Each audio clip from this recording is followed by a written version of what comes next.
श्री राम द्विषष्टितम सर्ग। निशाकर मुनि का संपाति को सांत्वना देते हुए उन्हें भावी श्री रामचंद्र जी के कार्य में सहायता देने के लिए जीवित रहने का आदेश देना। वानरों, उन मुनिश्रेष्ठ से ऐसा कहकर मैं बहुत दुखी हो विलाप करने लगा।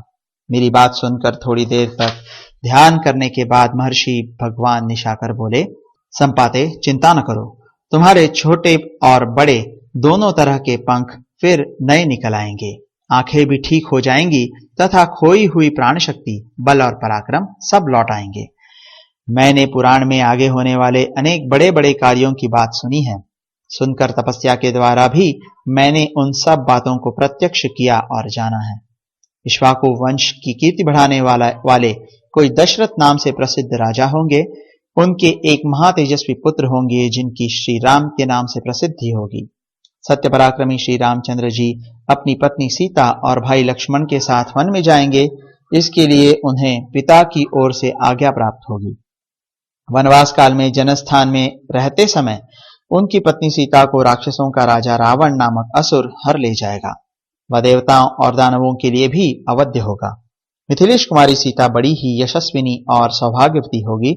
यद्यपि राक्षस राज की ओर से उसको तरह तरह के भोगों और भक्ष भोज आदि पदार्थों का प्रलोभन दिया जाएगा, तथापि वह उन्हें स्वीकार नहीं करेगी और निरंतर अपने पति के लिए चिंतित होकर दुख में डूबी रहेगी। सीता राक्षस का अन्न नहीं ग्रहण करती, यह मालूम होने पर देवराज इंद्र उसके लिए अमृत के समान खीर, जो देवताओं को दुर्लभ है, निवेदन करेंगे। उस अन्न को इंद्र का दिया हुआ जानकर जानकी उसे स्वीकार कर लेगी और सबसे पहले उसमें से अग्रभाग निकालकर श्री रामचंद्र जी के उद्देश्य से पृथ्वी पर रखकर अर्पण करेगी। उस समय वह इस प्रकार कहेगी, मेरे पति भगवान श्री राम तथा देवर लक्ष्मण यदि जीवित हों अथवा देव भाव को प्राप्त हो गए हों, यह अन्न उनके लिए समर्पित है। संपाते, रघुनाथ जी के भेजे हुए उनके दूत वानर यहां सीता का पता लगाते हुए आएंगे। उन्हें तुम श्री राम की महारानी सीता का पता बताना। यहां से किसी तरह भी दूसरी जगह न जाना। ऐसी दशा में तुम जाओगे भी कहां?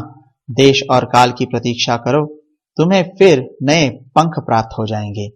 यद्यपि मैं आज ही तुम्हें पंख युक्त कर सकता हूं, फिर भी इसलिए ऐसा नहीं करता कि यहां रहने पर तुम संसार के लिए हितकर कार्य कर सकोगे।